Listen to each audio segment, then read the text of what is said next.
DJ Kanchan Raj राजा हाजीपुर वैशाली।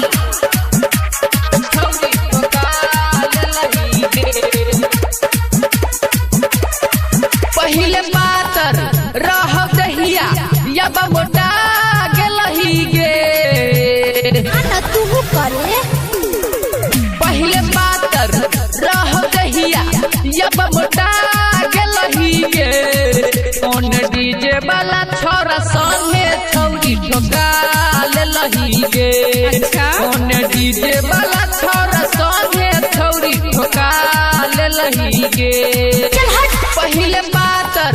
रह दहिया यब मोटा गेलही गे पहिले पातर रह दहिया यब मोटा गेलही गे कौन डीजे वाला छोरा संगे छौरी ठोका लेलही गे कौन डीजे वाला छोरा संगे छौरी ठोका लेलही गे कौन डीजे वाला ठोका डीजे कंचन राज कौन डीजे वाला हाजीपुर वैशाली। ओठ लाल लाल तोहर जींस चपकाउआ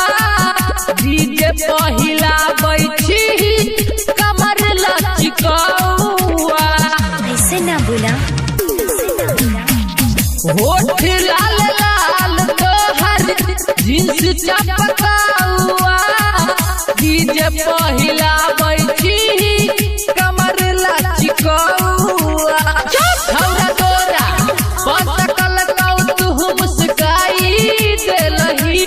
गे कोनो डीजे वाला छोरा संगे छौरी ठोका लेलही गे कौन डीजे वाला छोरा संगे छौरी ठोका लेलही गे कौन डीजे वाला ठोका डीजे कंचन राज हाजीपुर वैशाली। ए ना नैटला बाई दुनु नाया छौ मसीन गे रसगर जवानी तोहर उमर का मसीन गे सुन गे करके हाँ गे ए ना नैटला बाई दुनु नाया छौ मसीन गे रसगर जवानी तोहर उमर का मसीन गे राजा राटर सवरिया के लो भाई ले लही के कोनो डीजे वाला छोरा संगे छौरी ठोका लेलही गे कोनो डीजे वाला छोरा संगे छौरी ठोका लेलही गे अनमोल